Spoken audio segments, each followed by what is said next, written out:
मैंने आपको कहा था कि जो फैट्स हैं they are stored as triglycerides, और ये जहाँ पे स्टोर होते हैं उन सेल्स को बोलते हैं एडिपोसाइट्स। जैसे एडिपोज टिश्यू होते हैं ना, एडिपोज टिश्यू को बनाने वाले जो सेल्स हैं उनको एडिपोसाइट्स बोलते हैं, ठीक है। और उसके अंदर ना ट्राइग्लिसराइड की फॉर्म में ये स्टोर होते हैं।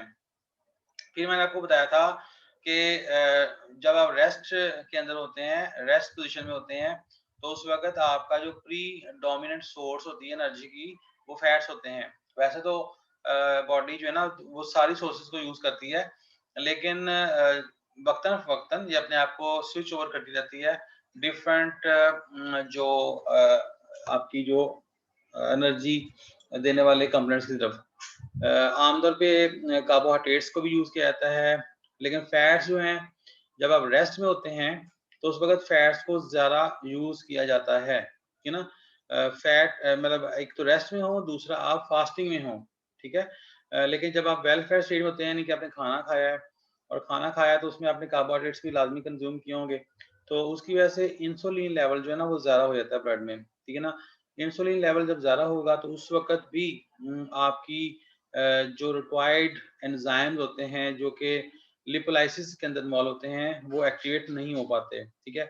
इसलिए आफ्टर टेकिंग अ मील आपकी जो बॉडी है वो कार्बोहाइड्रेट से ज़रा अपनी ले रही होती है एनर्जी, लेकिन जैसे आप फास्टिंग में चले जाते हैं, यानी कि आपकी बॉडी के अंदर जो ग्लूकोज के लेवल है वो ड्रॉप हो गया है, और उसकी वजह से इंसुलिन लेवल भी ड्रॉप हो गया है, तो उस वक्त यानी कि आप फास्टिंग में हैं, तो उस वक्त आपकी बॉडी जो है ना वो स्विच ओवर करती है टुवर्ड्स फैट्स, ठीक है ना, जो स्टोर्ड फॉर्म में होती है। उसकी वजह ये होती है कि रेस्ट के अंदर आपकी बॉडी के अंदर कोई ऑक्सीजन डेफिशिएंसी नहीं होती, ठीक है। आपको मैंने कल बताया था कि जो फैट्स हैं उनको ऑक्सीडाइज करने के लिए 10 टाइम्स मोर ऑक्सीजन रिक्वायर्ड होती है as compare to carbohydrates. Carbohydrates को ऑक्सीडाइज करने के लिए ऑक्सीजन कम चाहिए, फैट्स को ऑक्सीडाइज करने के लिए जो ऑक्सीजन है वो ज़्यादा चाहिए। उसकी वजह होती है कि फैट का ज़्यादा कॉम्प्लेक्स स्ट्रक्चर और ज़्यादा कार्बन्स का होना, लेकिन कार्बोहाइड्रेट्स के अंदर एज कम्पेयर टू फैट्स ना कार्बन्स कम होते हैं, इसलिए इसकी ऑक्सीडेशन के लिए हमें कम ऑक्सीजन दरकार होती है। इसलिए हमारा जो बॉडी है ना जब ऑक्सीजन की डेफिशिएंसी के अंदर होती है, मतलब आपने भागना शुरू कर दिया और आपका सांस बहुत फूल रहा है, और सांस जब चढ़ जाएगा तो उसकी वजह से आपकी बॉडी के अंदर जो है वो डिप्लीशन होती जा रही है ऑक्सीजन की, ठीक है ना। तो उस वक्त हमारी बॉडी फिर स्विच करती है टुवर्ड्स कार्बोहाइड्रेट्स, और ये ग्रेजुअली होता है, मतलब ये है कि हमारी बॉडी जो ना दोनों सोर्सेज को यूज कर रही होती है, फैट्स को भी कर रही होती है, कार्बोहाइड्रेट्स को भी कर रही होती है, लेकिन उसकी रेशो होती है, मतलब जैसे ही आप एनरोबिक फेज में जाएंगे, यानी कि बॉडी के अंदर ऑक्सीजन लेवल कम होना शुरू हो गया है, तो हमारी बॉडी जो है ग्रेजुअली जो है वो कार्बोहाइड्रेट्स का इस्तेमाल ज़्यादा करना शुरू कर देती है और फैट्स का इस्तेमाल करना कम कर देती है। लेकिन जैसे ही आप रेस्ट की तरफ आते हैं या लो से मॉडरेट एक्टिविटी की तरफ आते हैं जिसमें आपको सांस नहीं चढ़ता इतना ज़्यादा, तो उस वक्त आपकी बॉडी जो है ना वो ज़्यादातर शेयर एनर्जी का ले रही होती है फैट से, और कम शेयर ले रही होती है फ्रॉम कार्बोहाइड्रेट से। यहाँ तक आपको बात समझ लगी जो मैंने बताया? हाँ जी, यहाँ तक क्लियर होगी बात जो मैंने आपको बताई है? हाँ जी, आप मेरी बात आपको आ रही है?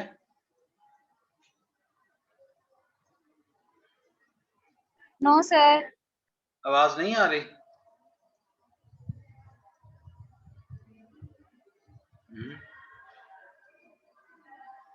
सर बिल्कुल आवाज।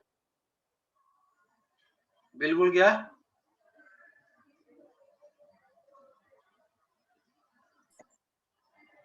हाँ जी, क्या कह रहे हैं? सर आ रही है आवाज। सर आ रही है आवाज। अभी मैंने क्या मुझे बताएं जरा, मैंने क्या अभी तक बताया आपको? जो रेस्ट में कौन सी सोर्स को यूज किया जाता है, प्रीडोमिनेंट सोर्स को?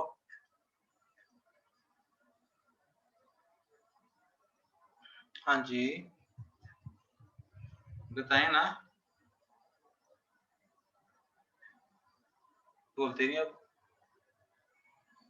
पहले आवाज में थी आ रही है, अब सही आ रही है, इसलिए नहीं पता चला क्या आपने बोला। इसका मतलब दोबारा रिपीट करना पड़ेगा मुझे जो मैं बताया था, ऐसे ही रिपीट कर दो।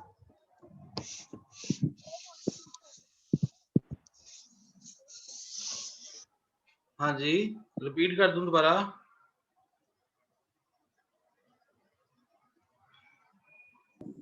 Yes sir. मैंने ये कहा था कि हमारी बॉडी के अंदर जो फैट है वो स्टोर होती है एडिपोज टिश्यूज के अंदर, और एडिपोज टिश्यूज बनते हैं एडिपोसाइट से, जिन्हें फैट सेल बोलते हैं। फैट सेल के अंदर जो है फैट स्टोर होती है in the form of triglyceride.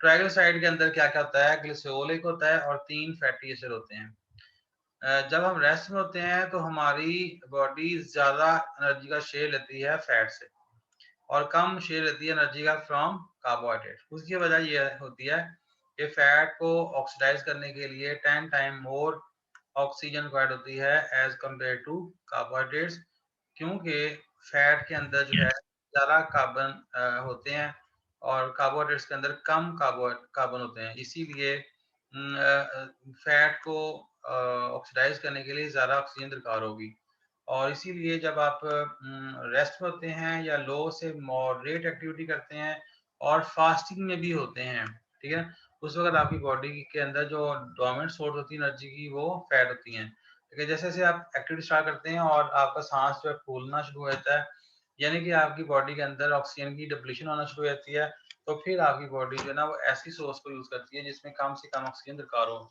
जैसा कि कार्बोहाइड्रेट्स होते हैं। ठीक है ना, तो कार्बोहाइड्रेट्स के अंदर एक और कैपेसिटी होती है कि ये एनारोबिक फेज के अंदर भी एनर्जी आपको दे सकते हैं। इसलिए हमेशा जब भी आपकी बॉडी के अंदर ऑक्सीजन लेवल ड्रॉप होता है या आप एनारोबिक फेज में चले जाते हैं, तो उस वक्त कार्बोहाइड्रेट्स को यूज किया जाता है as a predominant source of energy.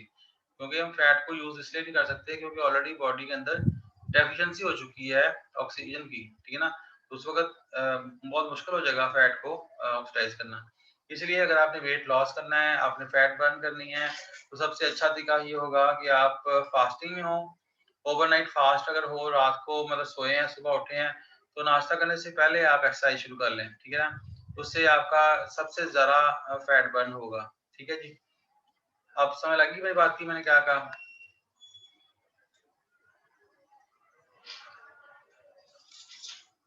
हाँ जी,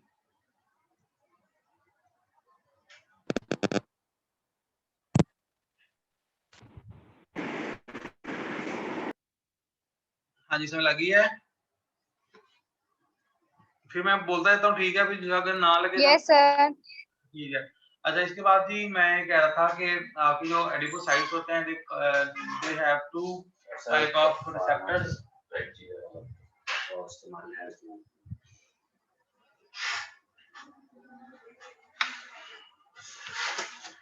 हाँ जी, तो दो तरह के रिसेप्टर होते हैं आपके एडिपोसाइट्स के ऊपर।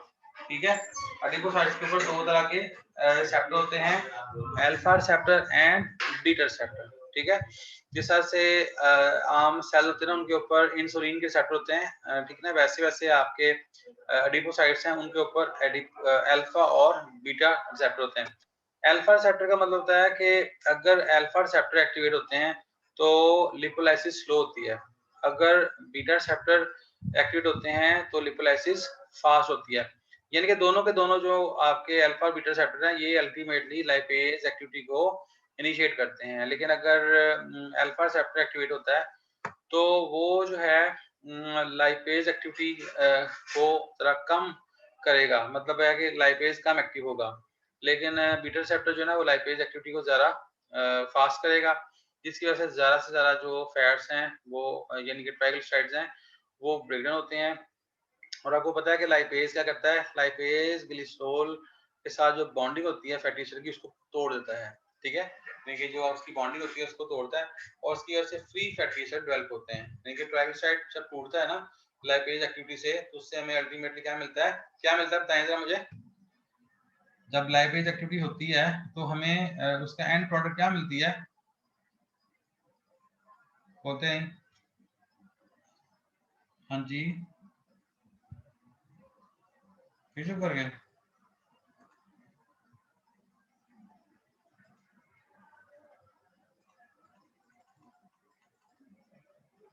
अच्छा, अभी क्या आवाज नहीं आ रही?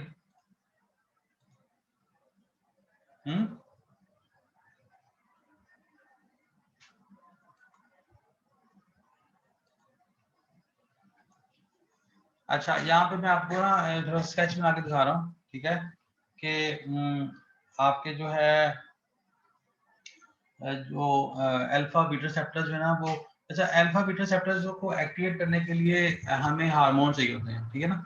अल्फा बीटा रिसेप्टर्स को एक्टिवेट करने के लिए हार्मोन चाहिए होते हैं, और उन हार्मोन को हम कलेक्टिवली कहते हैं कैटेकोलामाइंस, ठीक है ना। तो कैटेकोलामाइंस और ग्लूकागॉन, ये दो ऐसे हार्मोन हैं कि जो इन रिसेप्टर्स को एक्टिव करने में हेल्प करते हैं। यानी कि सबसे पहले तो जो है ना आपका जो ये जो प्रोड्यूस कौन करता है, ये प्रोड्यूस करता है जी आपका एड्रेनल ग्लैंड, जो कि किडनी पे मौजूद है, ठीक है ना।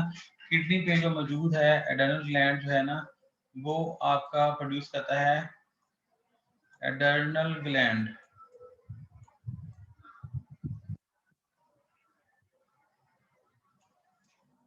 सर आपकी आवाज बहुत डिस्टॉर्ट हो रही है। सर मेरे पास तो वैसे सिग्नल सही आ रहे हैं। एड्रेनल ग्लैंड जो ना ये प्रोड्यूस करता है जी कैटेकोलामाइंस, ठीक है जी। कैटेकोलामाइंस में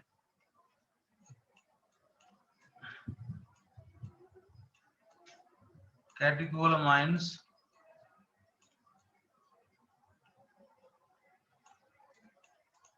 ठीक है जी। कैटेकोलामाइंस जो ना बेसिकली ये दो तरह की चीजें होती हैं, कलेक्टिवली हम कहते हैं एपिनेफ्रिन और नॉरएपिनेफ्रिन को।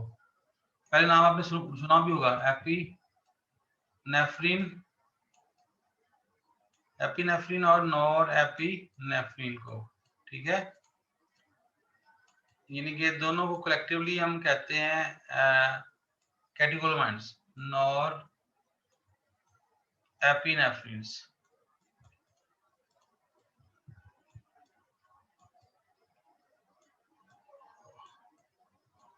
माउस से जरा लिखा नहीं जाता इतना अच्छा, लेकिन चले गुजारा हो गया।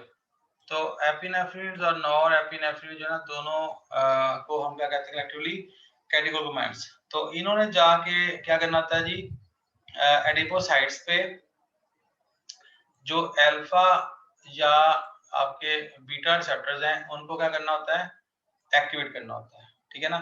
और जब ये एक्टिवेट होते हैं तो उसकी वजह से क्या होता है जी, उसकी वजह से लाइपेज एक्टिविटी होगी, ठीक है जी। लाइपेज एक्टिविटी स्टार्ट हो जाती है, और आपको पता है कि लाइपेज एक्टिविटी जो है उसकी वजह से अल्टीमेटली हमारा जो एंड प्रोडक्ट होता है, लाइपेज काम करता है ट्राइग्लिसराइड्स पे, ठीक है। लाइपेज किस पे काम करता है, ट्राइग्लिसराइड्स पे, ठीक है। और ट्राइग्लिसराइड्स पे जब काम करेगा ना तो उसकी जो प्रोडक्ट होगी, ठीक है ना, उसकी जो प्रोडक्ट होगी ना वो क्या होगी, बताएं जी क्या होगी ट्राइग्लिसराइड के ऊपर जब लाइपेज सर आपकी आवाज सही नहीं आ रही। आवाज सही नहीं आ रही? हाँ, ये मेरी तरफ ना असल में वो नेट का इशू आया है जिसकी वजह से प्रॉब्लम हो गई है, ठीक है। तो हालांकि अभी आवाज में हाल आपको सही आ रही होगी। तो हम बात क्या कर रहे थे जी कि ट्राइग्लिसराइड के ऊपर जब लाइपेज एक्टिविटी होती है तो हाँ जी, जब ट्राइग्लिसराइड के ऊपर लाइपेज एक्टिविटी होती है ना तो क्या होता है जी, हमारे पास ना ग्लिसरॉल और फैटी एसिड बनते हैं, ठीक है। ट्राइग्लिसराइड जो है उसके ऊपर लाइपेज एक्टिविटी होती है जब, ठीक है, लाइपेज एक्टिविटी होती है तो उसकी वजह से फैटी एसिड बनते हैं, फ्री फैटी एसिड बनते हैं, और हमारा क्या बनता है जी, ग्लिसरॉल बनता है, ए ग्लिसरॉल,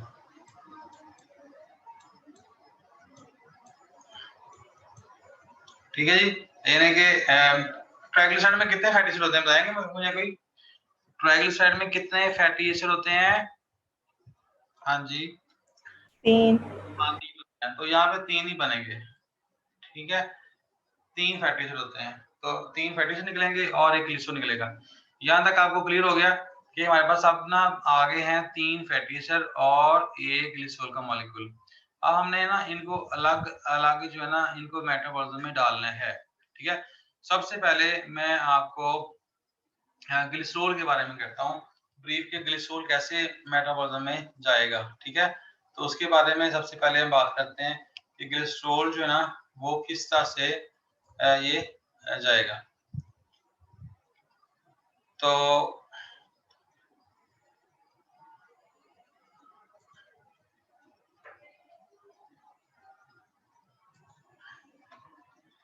सबसे पहले क्या होगा जी, ग्लिसरॉल जो है उसको एक्टिवेट करेंगे। जैसे हमने पहले किया था ना, हर चीज को मैंने कहा था आप एक्टिवेट करते हैं, तो ग्लिसरॉल को भी पहले क्या करना पड़ेगा, एक्टिवेट करना पड़ेगा।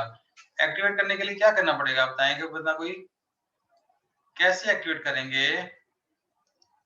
हाँ जी, ग्लिसरॉल को एक्टिवेट करना है, कैसे करेंगे? हाँ जी, कोई पता नहीं किसी को? हाँ जी,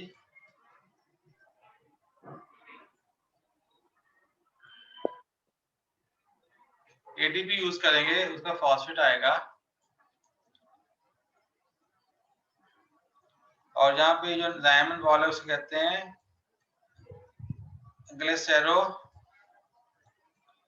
ग्लिसरॉल ग्लिसरो काइनेस।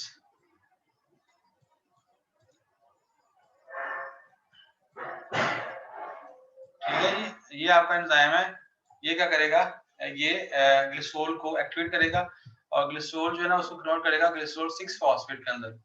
क्या बनेगा, ग्लिसरॉल ग्लिसरॉल 6 फॉस्फेट बन जाएगा। ठीक है जी, क्लियर होगी बात? अच्छा, ग्लिसरॉल 6 फॉस्फेट जो है इसको हम ना आप कन्वर्ट करेंगे DHAP के अंदर। आप ग्लिसरॉल 3 फॉस्फेट शटल के बारे में जरा रिकॉल करें अपने माइंड को कि वहां पे हमने क्या किया था। वहां पे हमने आउटसाइड दी साइटोप्लाज्म जो था ना, हमने सॉरी साइटोप्लाज्म माइटोकॉन्ड्रिया के बाहर जो था हमने क्या किया था, हमने ग्लिसरॉल 6 फॉस्फेट को कन्वर्ट किया था DHAP के अंदर, ठीक है ना। और इस तरह से जो हमने इसको, बल्कि मैं दिखा भी देता हूँ आपको, ठहरेगा यहाँ पे आपको मैं दिखा देता हूँ।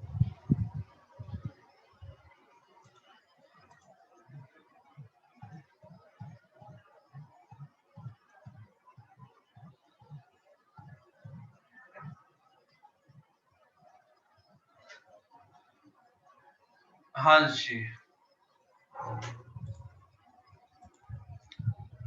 यहाँ पे नजर आ रहा है जो मैंने आपको रिएक्शन दिखवाया था, ये जो ग्लिसरॉल 3 फॉस्फेट शटल के अंदर हमने किया था। तो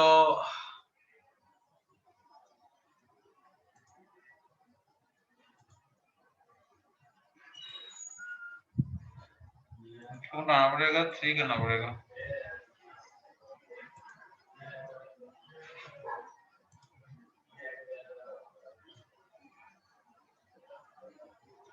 थ्री फॉस्फेट बनेगा, ठीक है, ग्लिसरॉल 3 फॉस्फेट। तो अब ग्लिसरॉल 3 फॉस्फेट को हमने कन्वर्ट करना है DHAP में, DHAP में, ठीक है जी। DHAP में कन्वर्ट करने के लिए हम क्या करेंगे, हम यहाँ पे जो इसमें से हाइड्रोजन रिमूव करेंगे, NAD आएगा, NAD आएगा और NADH जो है वो प्रोड्यूस होगा, ठीक है जी। वो इसमें प्रोड्यूस होके और आपको ये एनएच मिल जाएंगे, ठीक है। और यहाँ पे आपका जो डायमंड मॉल है वो है जी ग्लिसरॉल 3 फॉस्फेट डिहाइड्रोजिनेज, ठीक है। क्या नाम है जिसका, क्योंकि हाइड्रोजन में रिमूव किया है, तो कहेंगे ग्लिसरॉल 3 फॉस्फेट डिहाइड्रोजिनेज, ठीक है जी। Glycerol 3 phosphate dehydrogenase,